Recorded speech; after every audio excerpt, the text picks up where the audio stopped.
Kailangan talagang pumunta sa ospital. Naku, papagalitan ako ng mami ko nito. Kasi nagkasala ako. Kasalanan mo naman talaga, Marian. Kung hindi sana natamaan si Lindy ng mangga, hindi sana siya magkakabukol. Marian, dalhin mo na ako sa ospital. Hindi talaga pwede. Ganito na lang. Sa'yo na lang yung mga manggang nakuha natin. Basta wag lang malaman ni mami at saka ni daddy na nagkasala ako sa'yo, ha? Sige na nga, total hindi naman masakit yung ulo ko.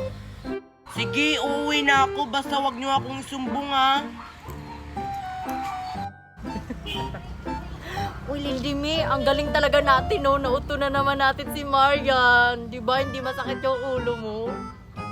Oo, sabi ko sa'yo gagana.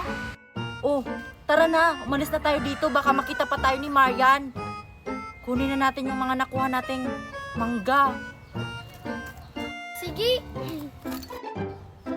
O yan, ikaw magdala niyan.